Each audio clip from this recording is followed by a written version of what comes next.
दुसरीकडे चंद्रपूरमध्ये एक धक्कादायक निकाल आला। चंद्रपूरमध्ये वंचित बहुजन आघाडीचं वर्चस्व बघायला मिळतं। विसापूरमध्ये 17 पैकी 9 जागांवर वंचित विजयी झाले। 9 जागांवर विजय मिळवत वंचितला स्पष्ट बहुमत मिळालं। भाजप 3 आणि काँग्रेस शिवसेनेला प्रत्येकी 2 जागा मिळाल्यात।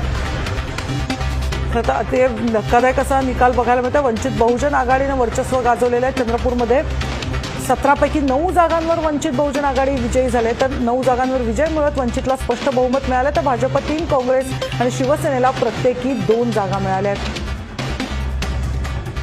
अनिल ठाकरे आपले प्रतिनिधी आपल्याबरोबर। अनिल, खरं तर हा एक वेगळाच निकाल म्हटला पाहिजे। अपेक्षित होतं का असा काही निकाल लागेल? कारण वंचितला चांगलाच घवघवीत यश मिळाल्याचं बघायला मिळतंय। असं कुठलाही निकाल अपेक्षित नव्हता। भाजपचे जे माजी अर्थमंत्री आहेत सुधीर मुनगंटीवार, त्यांचा हा बालेकिल्ला आहे आणि त्यांच्याच मतदारसंघातली सर्वात मोठी ही ग्रामपंचायत असलेली विसापूर ही ग्रामपंचायत आहे।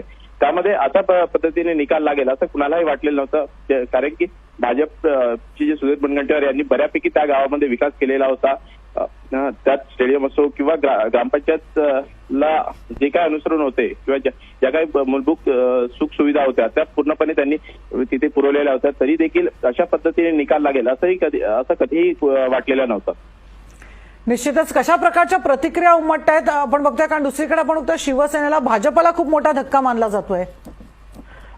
तसं पाहायला गेलं तर चंद्रपूर जिल्ह्यामध्ये भाजपचे सुधीर मुनगंटीवार विरुद्ध काँग्रेसचे विजय वडेट्टीवार अशा प्रकारचा इथे चंद्रपूर जिल्ह्यामध्ये ग्रामपंचायतमध्ये सामना पाहायला मिळाला होता।